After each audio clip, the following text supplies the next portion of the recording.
representing Franchise Secrets, Eric Von Horn.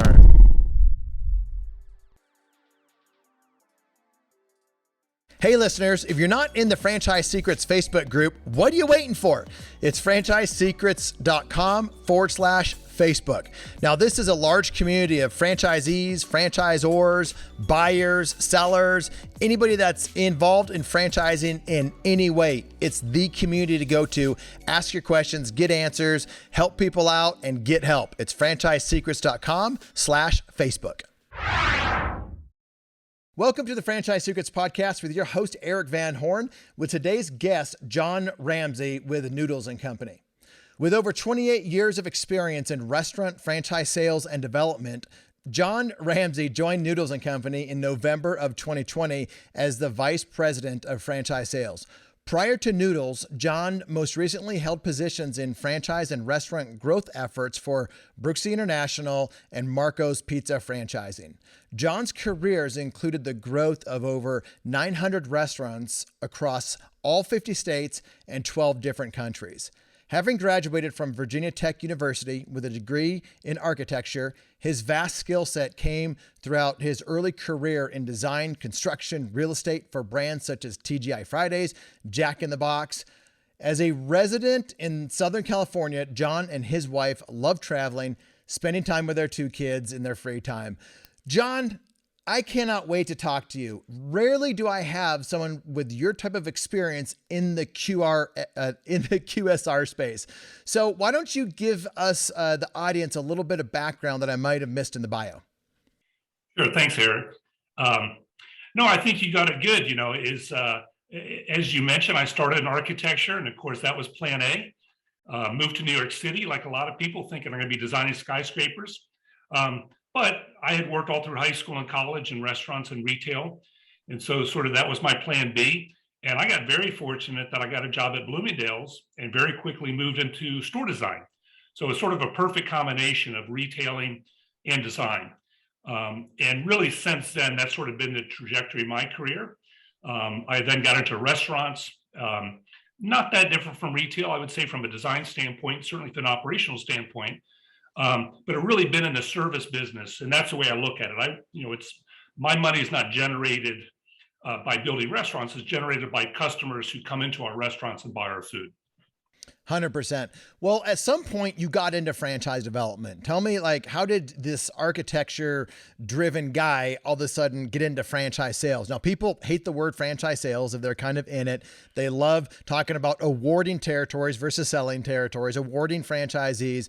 But for the novice franchise buyer, I use the word franchise sales a lot because that's what they are used to. But how in the world did you, from your background, get into franchise development? Yeah, so I was working for Sbarro in New York. We were building predominantly company-owned restaurants. And of course, they were one of the pioneers really in food courts. And what today we call non-traditional development, airports, colleges. They were also one of the leaders in that segment. And so early on, we connected with, at that time, it was Marriott, HMS Host. If you go way back, if you went to an airport, you wouldn't have a food court. You would have sort of a cafeteria. Or if you're traveling along the interstate, you stop at a cafeteria to eat. So they actually became a franchisee early on, and sort of by default, I started working with them to support them. So, you pretty quickly learn the difference when you're working for a franchisee versus doing corporate, because it's somebody else's checkbook, right? It's their money, it's their timeline, it's their property, and ultimately you're representing the brand. So to me, that's really the distinction I would say is around franchising, is that it's a partnership, it's a business arrangement, and it's very different from corporate ownership. Therefore, what that franchisee looks like and how they function versus, say, an entrepreneur, right, who's starting their own business. To me, that's a really distinction of franchising, and it's something I've come to love. 100%.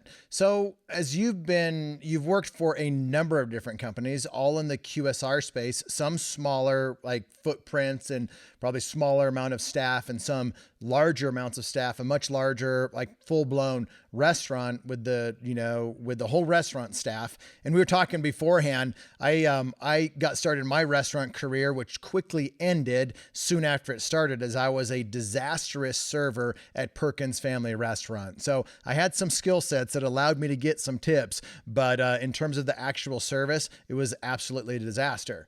So you've been with those restaurants like a Perkins Family Restaurant that are a larger restaurant. So what would you say are the difference between like a Noodles and Company and a Perkins or a TGI Fridays or an Applebee's?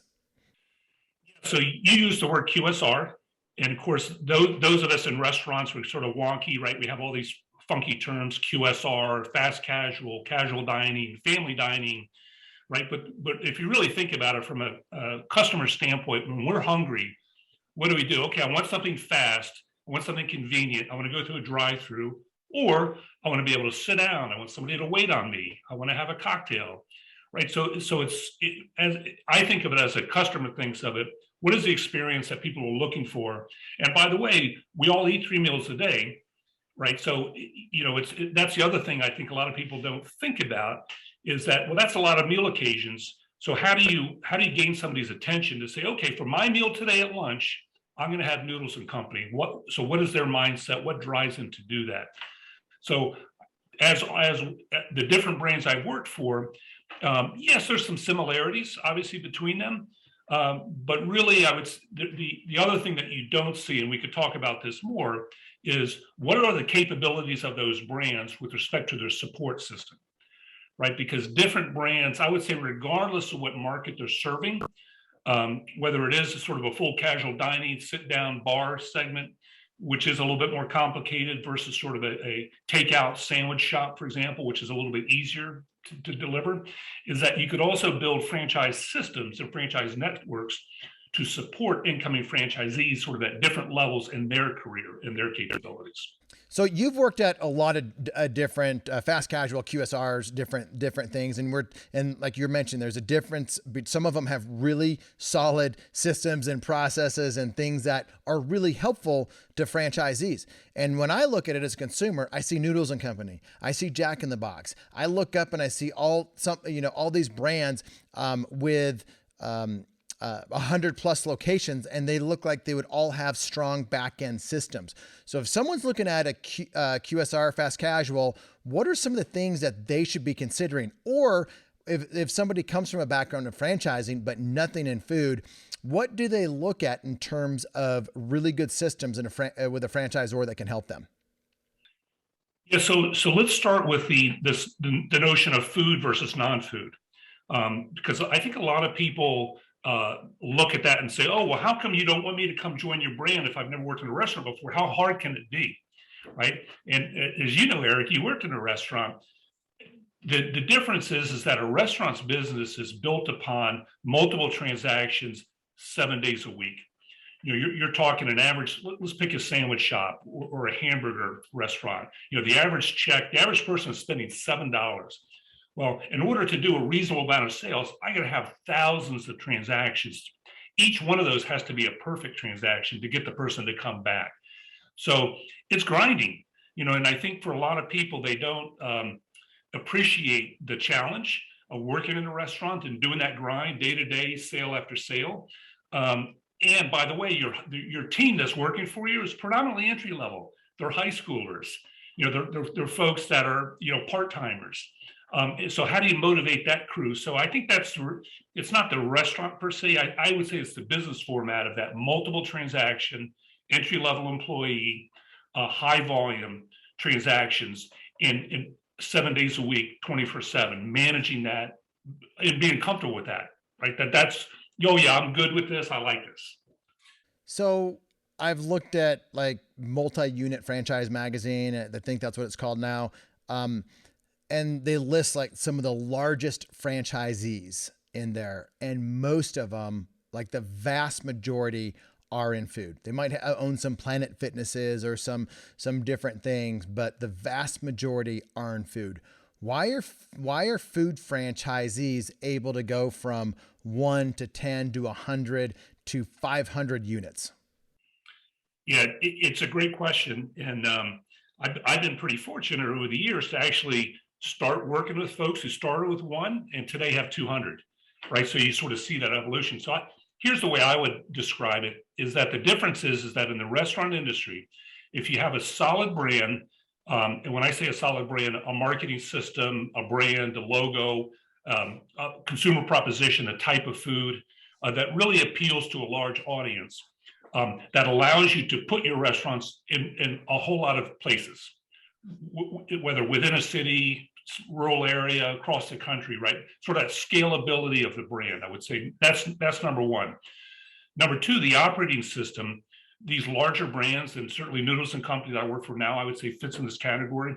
Our operating system is so well established that we could train somebody very easily. And when I say train somebody, I'm not talking about the franchisee. I'm talking about their actual, the crew members, the managers of that location, what the difference is with the noodles and how to run a noodles perfectly and really well. So you have scalability of operating system. So if and then the third component around here is the investment. And this is where you start to see some differences between the larger brands and the smaller brands. But you have to look at and say, well, how much money is it going to cost me to build one restaurant? And what's my return on investment for that one restaurant? Right. So you can pretty quickly figure out, okay, well, if I could get a pretty good return and I could start to build 2, 3, 4 of these per year, I could staff them. There's an operating system in place that allows me to replicate those systems in place.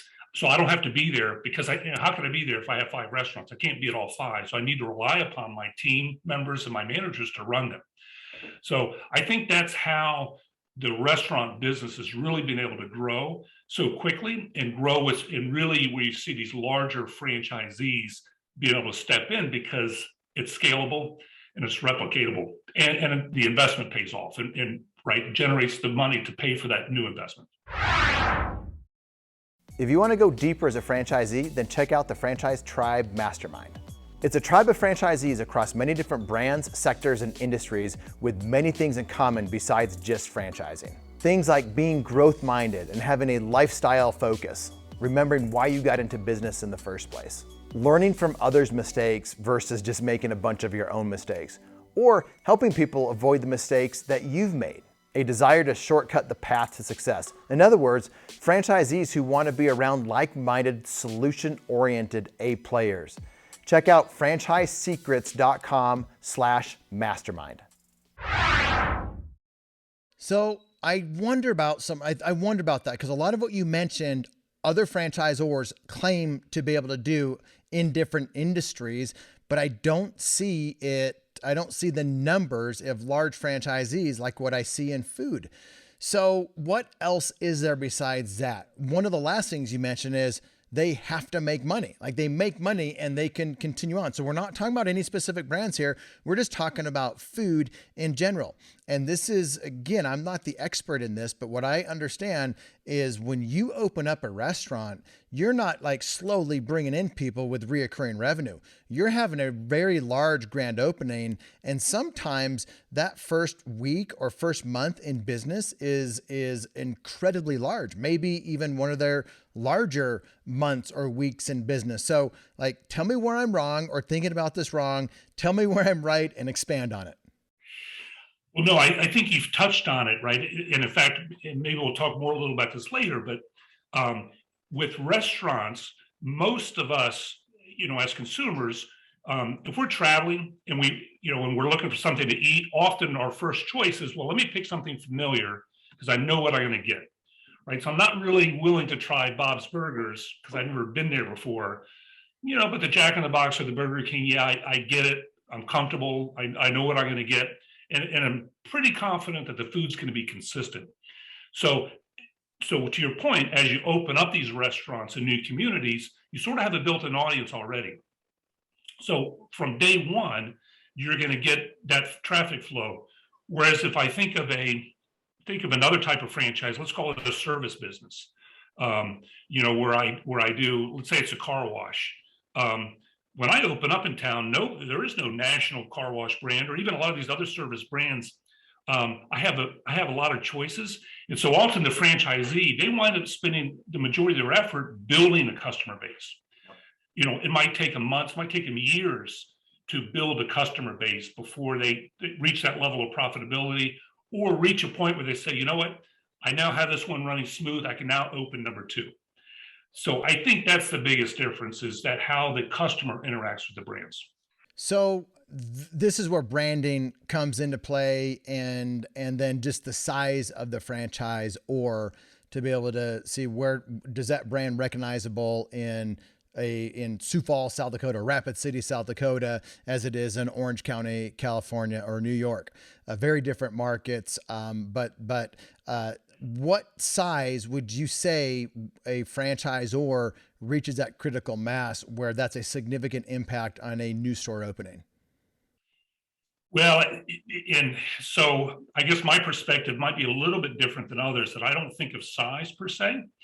I think about one, is this a regional brand, or or am I trying to sell a product that say might be unusual or emerging?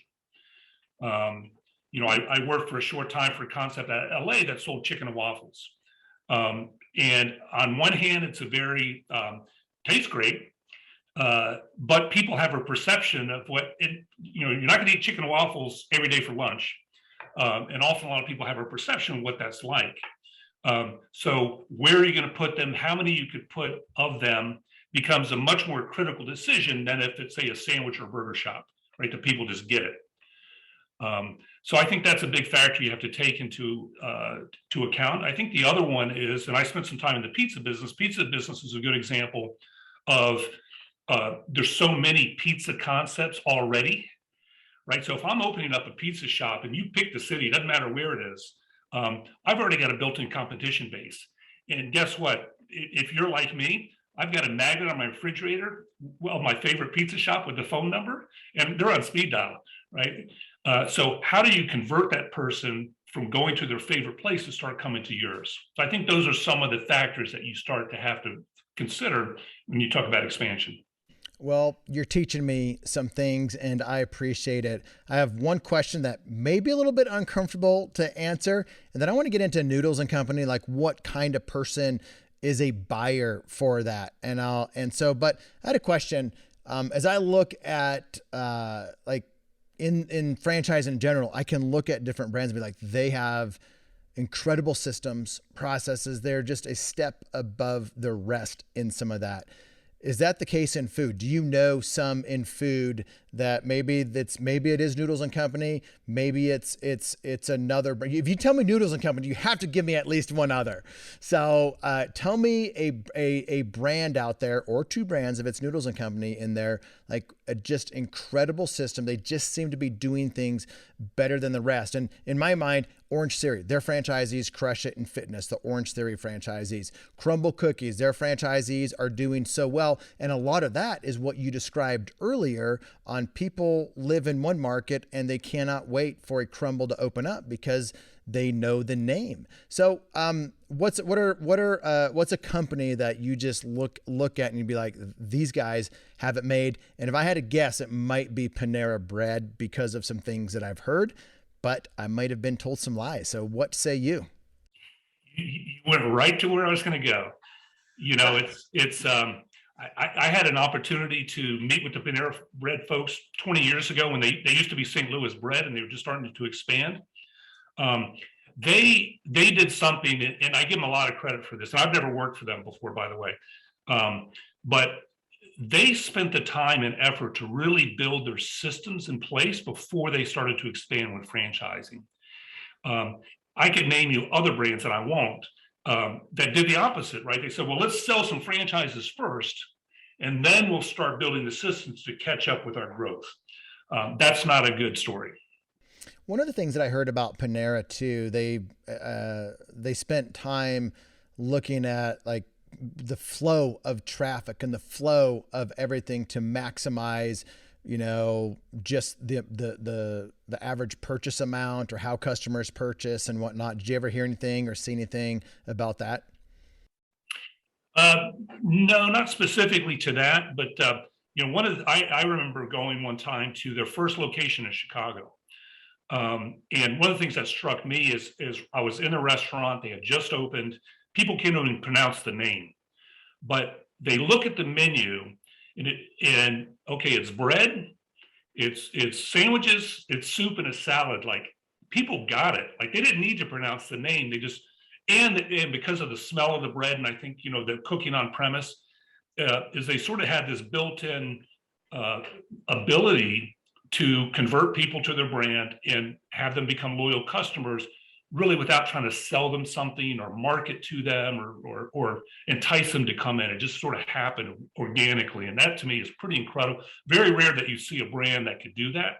Chipotle, they don't franchise, but that might be another brand that a lot of people associate with that. It's like, okay, yeah, got it.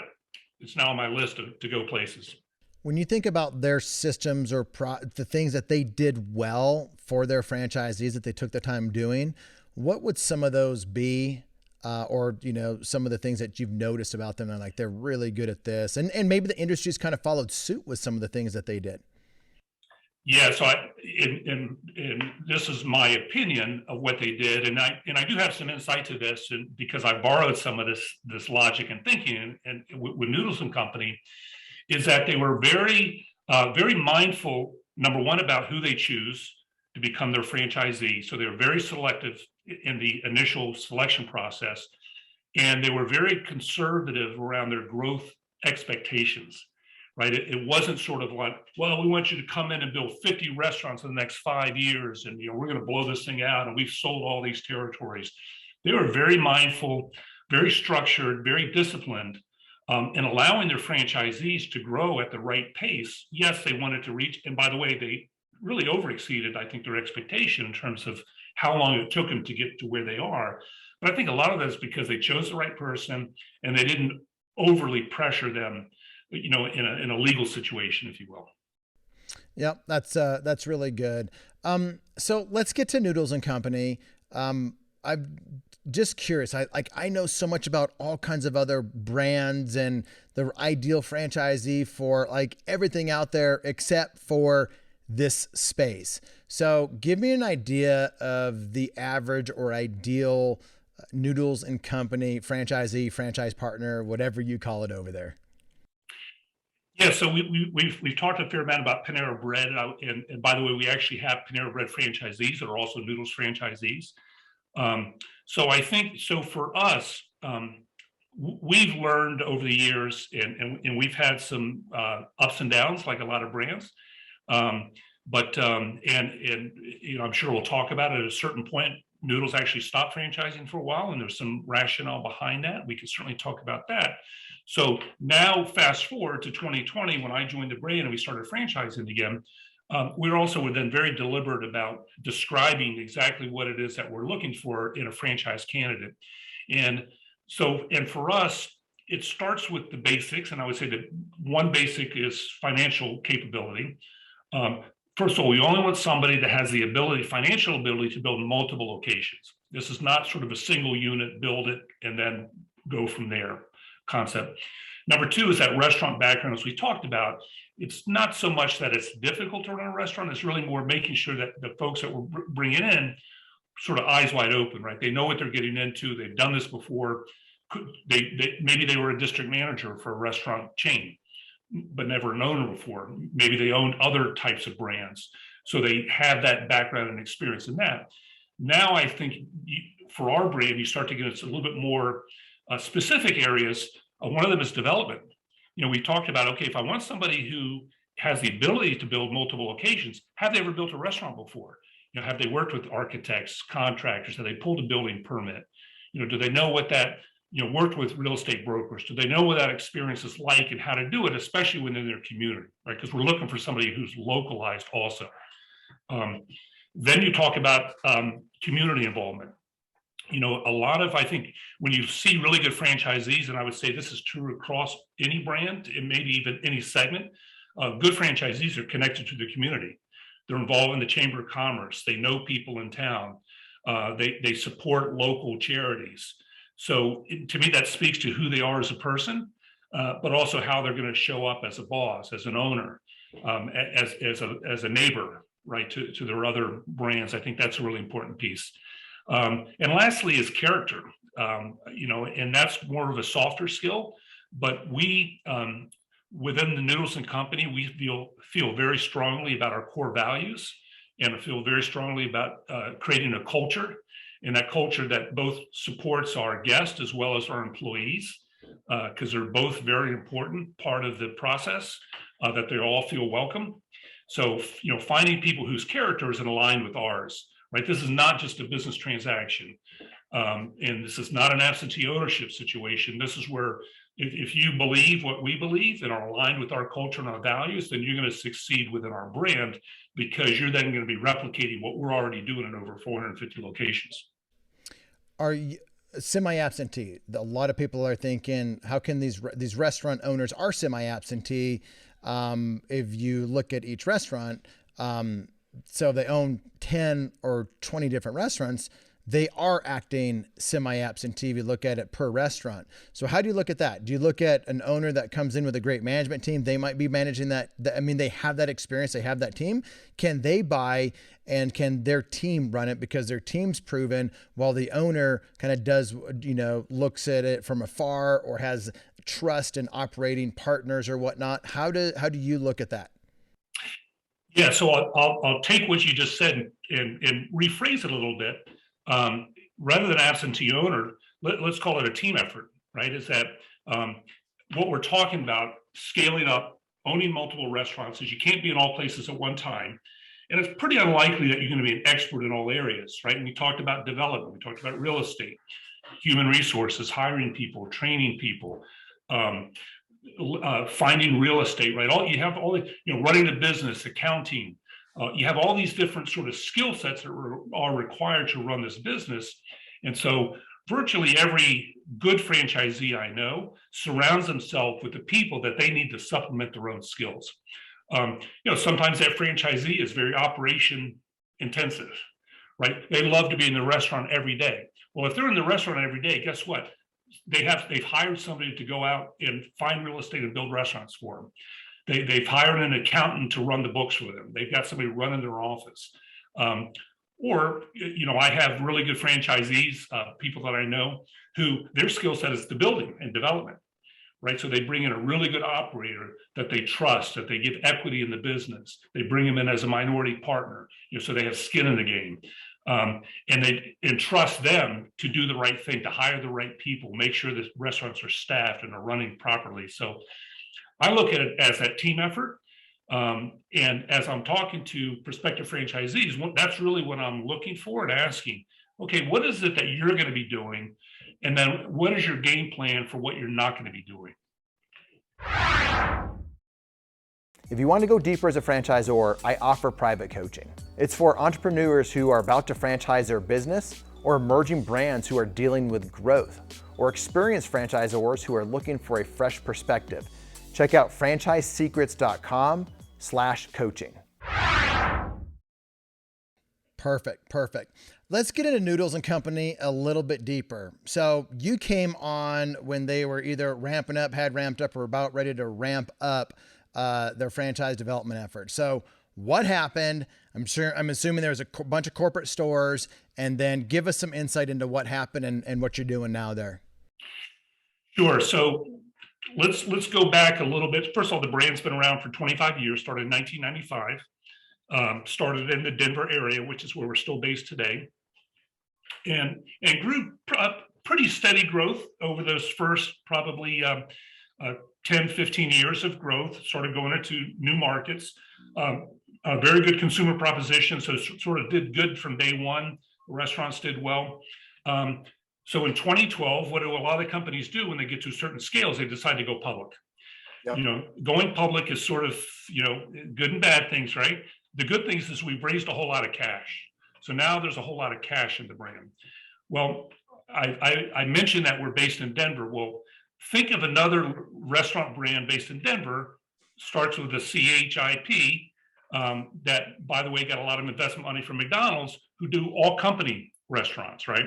So when you go public and you're getting ready to ramp up and build a brand, often what brands do is you bring in expertise, especially if it's local. So it would not surprise you to know that a lot of our senior leadership team came from Chipotle during that time we went public in 2012. And therefore, their mindset was not necessarily on franchising, but was on company development. So 2012, you go public, you raise a lot of cash, you basically stop franchising because now I have a whole bank account full of cash that I could build more company restaurants. So we're going to go out now, by the way, because we're public, we're now accountable to shareholders and we're accountable to Wall Street. So it's no longer about sort of this sustainable growth or smart growth. It's about growth. Quickly, you got to hit, quarterly numbers, right? You got to hit it and everything. So the brand from 2012 to about 2015 went into a lot of new markets, just started building restaurants.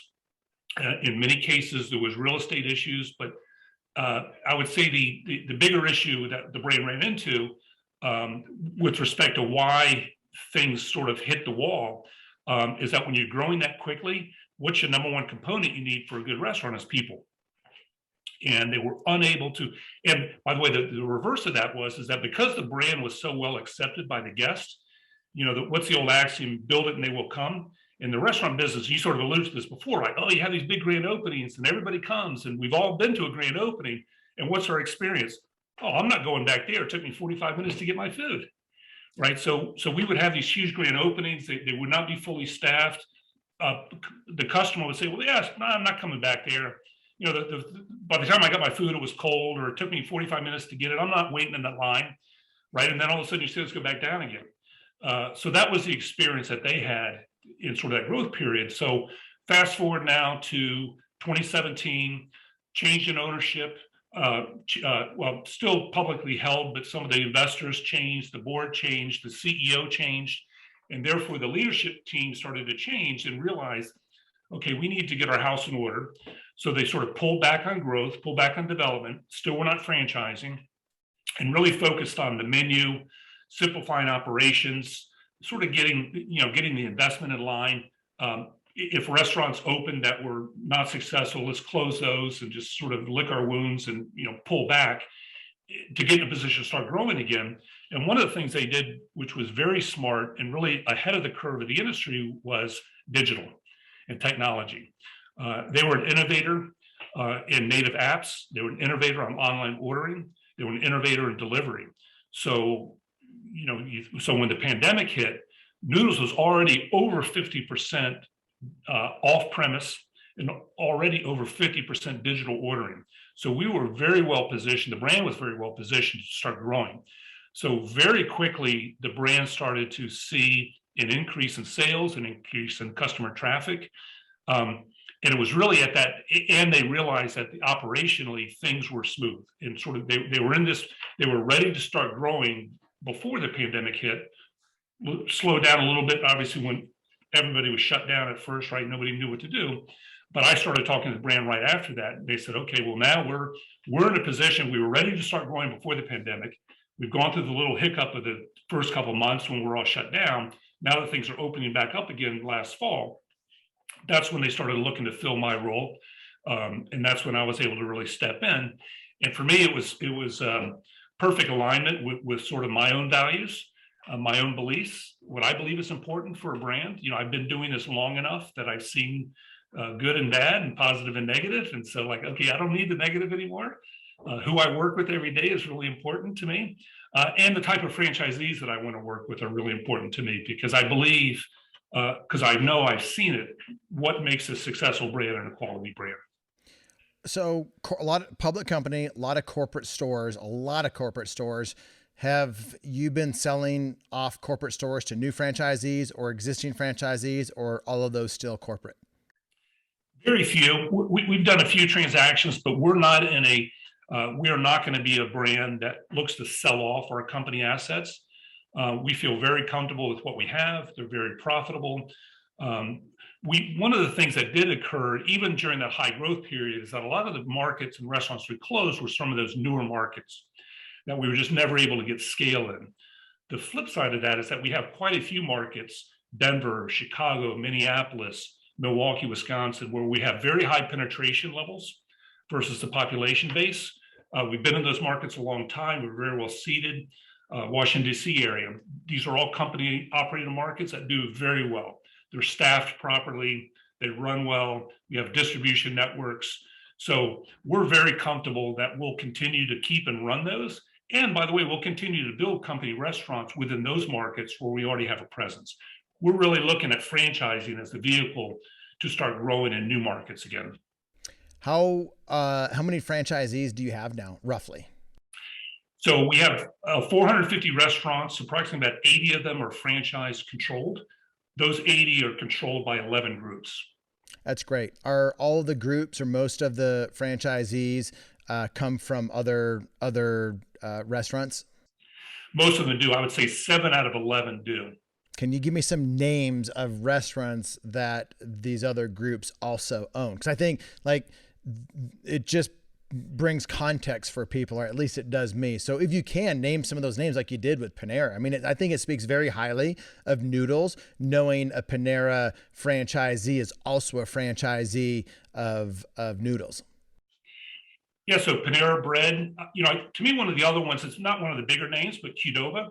And I think why Qdoba, and a lot of folks know Qdoba, they have a national footprint. But I think what's interesting about Qdoba is Qdoba was a Denver-based brand. And so you had franchisees who would come to Denver to visit Qdoba office, who would then come into a Noodles as a guest and say, now here's another concept I could grow with. And to me, that speaks volumes that when you're able to attract franchisees because they see you in operation, you're sort of the same hometown as the brand they're already in, and they see that synergy. So I like that one. Yeah, that's another good one. I mean, I know some of the owners, I know some Qdoba's owners, I know some Panera owners, and they're all real happy. And it's really cool to see them buying your brand. So any last bits of wisdom, things that you want to leave the audience with? I guess the one thing, and we talked about it a little bit, but I think especially with folks who are thinking about franchising, and I talk to a lot of people about this, and I'm very upfront and transparent when I talk to people who want to become franchisees, and I'm very clear with them that there's a lot of really smart people out there that look at franchising and think it's easy, or okay, the system's already built, I just have to sort of come in and run it. There's a certain extent of that is true. The system is already built. However, I'd really say, what is it that you as an individual look at as where do you want to be with your day-to-day life, right? I mean, I've talked to a lot of folks that have been very successful, say, working for a manufacturing company, to all of a sudden become a franchisee, where they're now a business owner, whether in a restaurant or a service industry. It's not that it's any harder, but that is very different, right? And I think we all sort of find our place in life and what we really enjoy doing and what we're really good at doing and comfortable with doing. And to make a change to franchising, thinking that it's going to be one thing, and it turns out to be another, I would say that's the biggest watch out. So I think as much due diligence as prospective franchisees can do, not only about the brand itself, but about what it means to be involved in that industry. I think that's a really important part of the process that people need to be really clear about. I think you're absolutely right. I just released a podcast on validation specifically. So franchisees or prospective franchisees can validate with other franchisees. I have 13 categories, 100 plus questions, and you can download that at franchisesecrets.com/validation. And I'm doing 2 podcasts on it as well. They've probably already been released by this time, but I think you're absolutely right. John, you've educated me. Thanks for coming on and educating the Franchise Secrets audience. Thanks a bunch. Thanks, Eric. Good to talk to you. The fly at the end. And maybe this will make the podcast. If you are watching, you saw the fly in my nose and some karate moves. Take care, John. Thanks for listening to this episode of the Franchise Secrets Podcast. Whether you're watching or listening, please make sure to subscribe to my YouTube channel and to whatever channel you're listening on. If you want my help with anything from buying a franchise to franchising your business, please visit franchisesecrets.com.